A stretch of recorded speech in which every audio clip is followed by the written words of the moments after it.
Mesdames, Messieurs, bonjour, bienvenue sur Mistral TV de Romardèche, bienvenue dans votre émission Séquence Rugby. Avant de parler du match qui s'est joué vendredi soir entre le VRDR, plus précisément entre Angoulême et le VRDR, une petite annonce Gilbert, le tournoi des Baumes du 16 mars. Oui, un petit rappel sur l'organisation du tournoi des Enfants des Baumes, l'association des Enfants des Baumes qui organise ce tournoi de toucher le 16 mars au stade des Baumes à Valence. Donc venez nombreux. Ou participer, vous inscrire pour participer ou pour juste passer une très belle après-midi, une très belle journée ce 16 mars avec l'association des enfants des Baumes. Et je rappelle que la moitié des recettes sera reversée à une association d'enfants malades. Voilà, un moment incontournable entre les amoureux du rugby. Bon Gilbert, on va revenir sur ce match qui s'est joué vendredi soir à Soyons-Angoulême. Après leur victoire vendredi dernier, on espérait quand même un petit peu mieux en déplacement vendredi.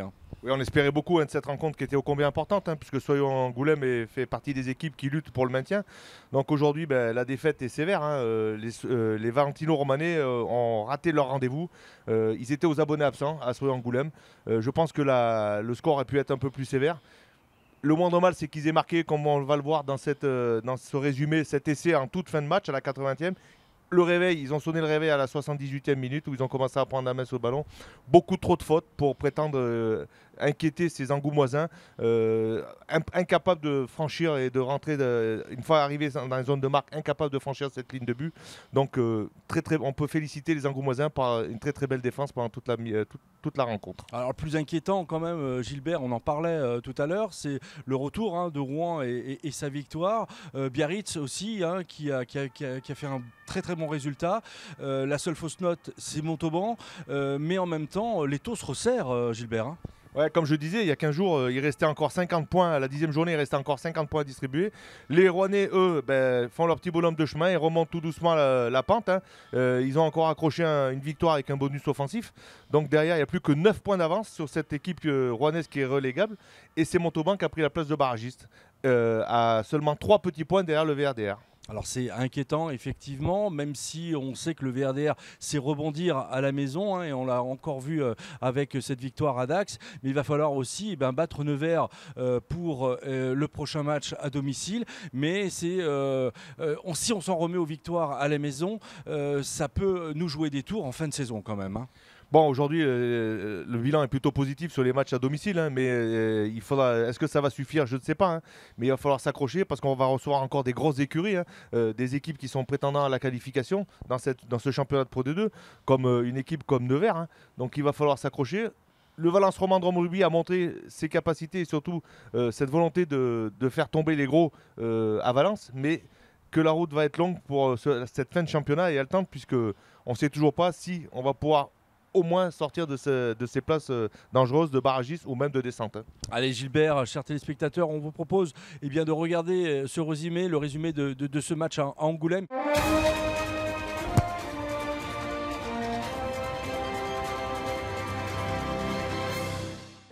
Allez, pour le compte de la 23e journée de Pro D2, le VRDR se déplaçait vendredi soir au stade de Chanzy-Gilbert pour une rencontre très très importante. Voilà, on joue la 21e minute de jeu et ce sont les Angoumoisins qui ouvrent le score par cet essai en force du numéro 5, Sikeli. Oui, sous une météo pratiquement identique à celle que nous avions au match aller, sous une pluie battante, c'est les Angoumoisins qui marquent en force ce premier essai après plusieurs pick and go au ras. Ça leur permet d'ouvrir le score et de mener 5-0. Voilà, c'est la mi-temps Gilbert et on joue du coup la 49e minute quand Luc Caméré réduit le score sur cette belle pénalité de 49 mètres. On est toujours sous une pluie battante comme on peut le voir sous ces images. Méré, le métronome, Valentino Romanais. Allez, on joue la 61e minute de jeu quand Mahou s'en va à laisser tout seul sur un exploit personnel et une course de 50 mètres.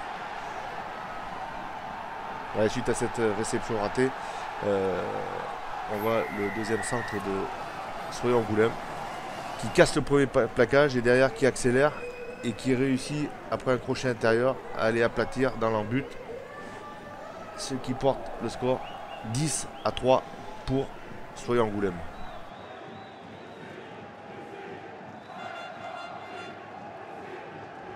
Voilà, le troisième essai, Gilbert, est à mettre à l'actif de Kitwanga, synonyme de bonus offensif pour Soyons-Angoulême.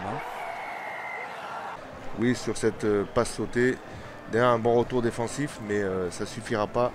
Les Angoumoisins repartent au ras et c'est après 2 temps de jeu que Soyo Angoulême vient marquer en force par le remplaçant Kitwanga. Pardon. Ce nouvel essai qui leur donne le bonus offensif. Voilà, heureusement, en toute fin de match, le VRDR va réagir par cet essai enfin de Deligny qui enlève du coup le bonus offensif aux Angoumoisins. Oui, enfin le réveil Valentino Romané qu'on attendait. Après cette touche, c'est un essai en force de tous les avants. Ce qui enlève le bonus offensif, comme tu viens de le dire, et c'est le moindre mal. On a le Valence Roman Drôme Rugby a limité un peu la casse de ce déplacement à Soyo Angoulême.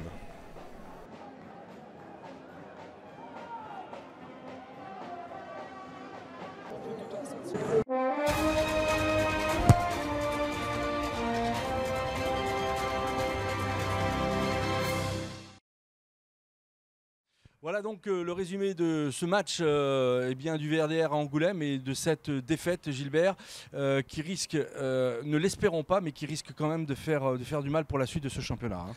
Oui, ça risque de faire du mal, effectivement. Et on avait l'opportunité de pouvoir s'éloigner de cette zone rouge, hein, en sachant qu'à la mi-temps, il y avait 5-0 seulement pour Soyo Angoulême, que le Valence Roman Drôme Rugby jouait contre le vent. Donc les conditions météo étaient quand même exécrables, hein, il faut le signaler. Mais elles étaient exécrables pour les deux équipes. Et Valence Roman n'était pas au rendez-vous, a raté complètement son rendez-vous là, contre cette équipe de Soyo Angoulême qui était largement à sa portée, mais n'a pas su franchir cet obstacle. Et derrière cette défaite, et ça aurait pu être pire, hein. C'est-à-dire que Valence Roman aurait pu revenir est revenu avec 0 points, mais que les Angoumoisins auraient pu repartir avec un bonus offensif. Alors parlons-en de cet essai à la 80e. Finalement, le VRDR fait le job en toute fin de match et retire finalement le bonus offensif. Eh bien, ces Angoumoisins. Hein. Oui, c'est le seul point positif, hein, moi, que j'ai vu sur cette rencontre. Hein. C'est vraiment l'effort qu'ont fait les Valentino Romanais pour justement enlever ce bonus offensif aux Angoumoisins en fin de match. Mais ça suffira sûrement pas pour justement se maintenir pour la saison prochaine. Je l'espère, hein, moi, il va falloir d'abord accrocher Nevers la semaine prochaine, le 29, oui, il va falloir accrocher Nevers à la maison, et puis derrière il y a des déplacements périlleux, il va falloir se déplacer à Béziers et à Provence, et recevoir des équipes comme Agen qui ont besoin de points, et le dernier match, ce déplacement à Colomiers.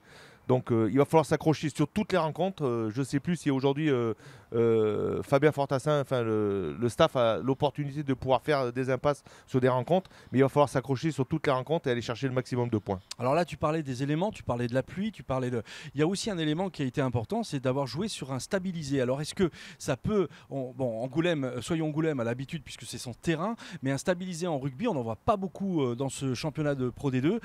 Est-ce que ça a pu déstabiliser à un moment donné ces joueurs du Valence Roman Drôme Rugby? Non, on l'avait déjà dit dans une émission précédente, hein, ce sont des professionnels, hein, donc aujourd'hui ils doivent s'adapter justement à ce terrain, et ce terrain facilite justement les courses et les déplacements. Bon, on a vu cette course du numéro 13 de Soyo Angoulême, hein, qui a déposé tout le monde après avoir cassé 2 plaquages, mais voilà, ça facilite justement le jeu. Les Valentino Romanais étaient aussi absents sur le jeu aérien, on a vu, hein, sur toutes les chandelles. Enfin, moi qui ai vu la rencontre sur toutes les chandelles, on n'a pas su négocier justement et faire ces relances ô combien importantes. Donc c'est Soyo Angoulême qui a tiré son épingle du jeu là, sur cette rencontre, mais il va falloir s'accrocher jusqu'au bout. L'extérieur est si compliqué que ça pour pouvoir justement imposer son jeu, avoir la possibilité de se créer des occasions, d'être un petit peu plus, avoir un jeu en force. Qu'est-ce qui gêne finalement le déplacement du VRDR, Gilbert ? Alors souvent ça gêne les botteurs, hein, parce que les botteurs n'ont pas les repères, comme vendredi soir il y avait beaucoup de vent, mais bon, on a vu que sur une des rares pénalités un des rares coups de pied qu'a pu tenter Lucas Méré à 49 mètres, ça a été une réussite. Donc il n'y a que l'essai, mais ça reste anecdotique en fin de match qui n'a pas été transformé. Mais voilà, il y a des repères que les botteurs n'ont pas, hein, justement pour le jeu au pied ou quand les jeux de placement sur le terrain. Mais aujourd'hui, ce sont des joueurs professionnels qui ont l'habitude de tous les stades, hein, quels qu'ils soient. Hein. Donc à part les conditions difficiles, mais comme je l'ai dit tout à l'heure, c'est pour les deux équipes la même chose. Ouais. Voilà, ils étaient aux abonnés absents. J'espère qu'ils n'avaient pas pris ce déplacement à Angoulême pour du tourisme. Je l'espère. Hein. Enfin, mais bon, il va falloir s'accrocher jusqu'au bout de la saison, se remettre au travail et en espérant que le maintien sera là à la fin de la saison et qu'on ne soit même pas obligé de passer par ce match de barrage. Allez, rendez-vous le 29 mars ici au stade Georges Pompidou pour cette rencontre entre le VRDR et Nevers. Un match qui sent déjà la poudre. Hein. Oui, exactement, qui sent la poudre et qui est surtout aujourd'hui le VRDR n'a plus le choix, n'a plus le droit à l'erreur. Bon, allez, on va tourner la page VRDR, on va parler peut-être un petit peu de nos amis albenaciens là qui ont bien réagi la semaine dernière avec une belle victoire, me semble-t-il, Gilbert. Hein. Oui, cette victoire face à Rumi des Albenaciens qu'on salue une nouvelle fois sur Mistral TV. Effectivement, ils ont réussi cette victoire contre Rumi. Ce dimanche, c'est la réception de Valence d'Agen. Donc Valence d'Agen qui est 1 point au classement derrière Aubenas. Donc il va falloir il va falloir une victoire. Bon, je ne suis pas trop inquiet parce qu'on sait que les valeurs albenaciennes à domicile surtout, hein, puisqu'on sait qu'à l'extérieur ils sont un peu dans le même cas que les Valentino Romanais. Mais à la maison, je sais qu'ils sont intraitables. Il va falloir accrocher cette victoire, si possible avec un bonus offensif, de façon à se rapprocher de cette place qualificative. Voilà, le sport continue sur Mistral TV, le rugby également. Gilbert, on va se retrouver la semaine prochaine pour cette nouvelle émission séquence rugby après avoir décortiqué le match de Valence face à Nevers. Hein. Ouais, dans 15 jours pour ce match face à Nevers, en espérant qu'on ait tous le sourire et que ce soit une belle victoire et un bonus offensif. À très bientôt, Gilbert. Au revoir, à très bientôt, merci.